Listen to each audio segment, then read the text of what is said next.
Thought I would talk a bit about a Makefile and why there are some benefits to using a Makefile. So, to start with, a lot of my career has been around building CI and CD pipelines. And with a Makefile, it simplifies a component of that in that you don't have to think about a specialized command in your development environment that is slightly different in production. And this is why I like some of the components of what a Makefile does. So for example, if I wanted to do make install, that could be a installation recipe that is going to work the same in a development environment as a production environment, so the build server doesn't have to remember anything. Likewise, if I wanted to do a make lint, I could lint my code with some specialized flags potentially, or maybe look at XML linting or YAML linting and add all that inside.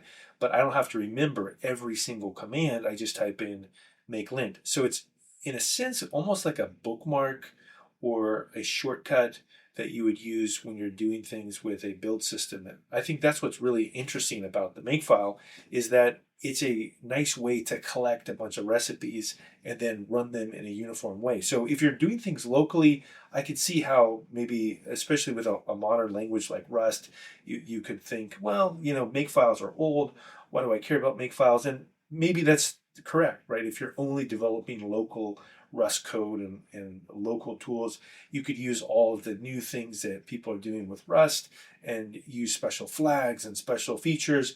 With Rust, the cargo packaging system is amazing. And I could see how you would want to protect all that really cool stuff you're doing with Rust.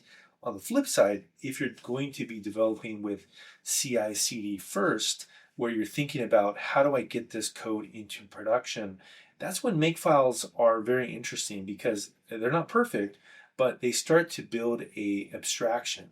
And that abstraction allows you to communicate with other people in your organization and say, look, the build server is failing on make lint, and you don't have to tell them, oh yeah, in development, what I was doing is I was doing cargo clippy dash dash fix, but then in production we don't want to do fix, so I was doing cargo clippy without fix, right? It makes more of a uniform way to communicate about an issue without getting into specific flags. And some of the things I've seen in a real world CI CD pipeline that become very annoying very quick is that someone assumes that a specific flag that they're running in development is actually happening in the build system.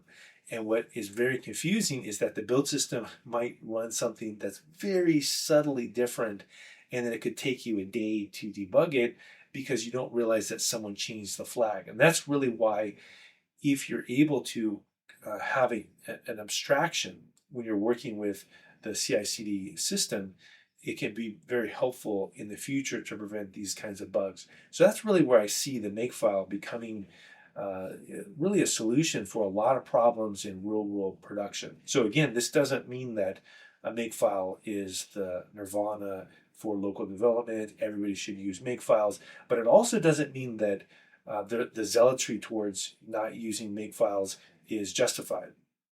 Just because a language like, for example, Rust has an amazing packaging system, it doesn't mean that always every single thing you're going to be doing is pure Rust. You could be combining other elements of a system, for example, XML or JSON or YAML or JavaScript, etc., and or SQL, and you need to combine them all into an abstraction. And that's really where the Makefile comes into play. So I think it's important to think about this when you hear very strong opinions about, oh, Makefiles are bad or Makefiles are good.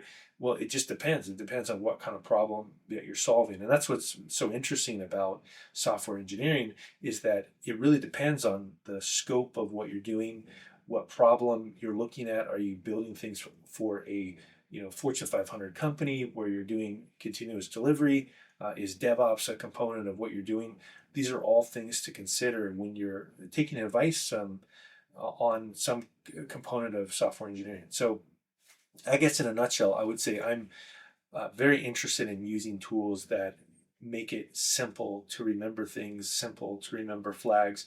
And this has some similarity as well with Vim or Bash or these built-in tools is that there are some severe limitations with Bash, for example, or with Vim, for example. But the benefit, just like with Make, is that you can pretty much depend on the fact that a Vim, a Bash, and a Make will exist on a system that you're going to be developing against, because something like 95% of all servers are Linux, and this allows you to build recipes around that. Now, in the future, maybe all Linux distributions will have some other specialized tool, but for now, we can count on the fact that Vim, Bash, and Make are all tools that are part of the tool chain that you can depend on. And so even though they have limitations or a little bit clunky, maybe they were originally designed in the 80s or the 90s, some of these limitations are actually okay given the context that you're working in. So I guess to summarize here, don't forget about these traditional software engineering tools that come with Linux. They can be very useful to solve very tricky problems, especially when you're building with a production first mindset.